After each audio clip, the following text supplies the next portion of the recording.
আরে ভালো করে পড়। এ বাবু কি করছিস? তোর কিন্তু মানুষের মতো মানুষ হতে হবে। ঠিক আছে বাবা। ঠিক আছে বাবা।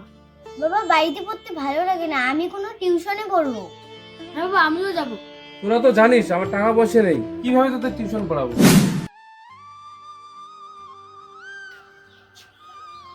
এইসব পড়াশোনা করে আর কি হবে? কোনো লাভ নেই পড়াশোনা করে, শুধু সময় নষ্ট। এর থেকে ভালো কোনো কাজ শিখতে বললো বলো। আর দাদা, তোমার মাথায় কি বুদ্ধি শুদ্ধি কিছু নেই নাকি? সকাল নাই সন্ধ্যা নাই সেই বই পড়া নিয়ে পড়ে থাকবে। কাজে যাও, কাজকর্ম করো। কি হবে? কি আমি তো পড়াশোনা করলাম, এত দূর তো পড়াশোনা করালে কি হলো? আমার কিছুই তো হলো না।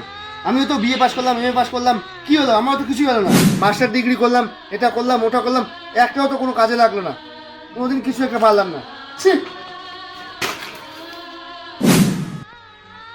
আরে ভাই কি হয়েছে তোর? খুলে তো বলবি। কি আর বলবো দাদা, আজকে বিএ পাস করলাম, এমএ পাস করলাম, এমনকি মাস্টার ডিগ্রি পর্যন্ত করলাম, তবু কোথাও চাকরি নেই। শেষে কিনা 1500 টাকা ভাতার জন্য লাইন দাঁড়াতে হচ্ছে। আমি তো দেখেই অবাক যে আমাদের রাজ্যে এত বেকার যুবক, এত বেকার যুবক। কি হবে এই শিক্ষিত বেকার যুবকদের? কি করব আমরা? রাজ্যের শিল্প নেই, কর্ম নেই, কিছু নেই, শুধু ভাতা দিয়ে কি আর জীবন চলে? যত দিন যাচ্ছে তত শিক্ষার মান এতটাই নিচে নেমে যাচ্ছে যে শিক্ষার কোনো মূল্যই থাকতেছে না। তাই এই পড়াশোনা করে আর কি হবে?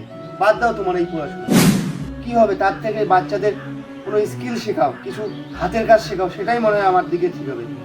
আজকে যা শিক্ষার মূল্য, তাতে এই শিক্ষা দিয়ে কিছুই হবে না। আরে ভাই ঠিকই বলেছিস।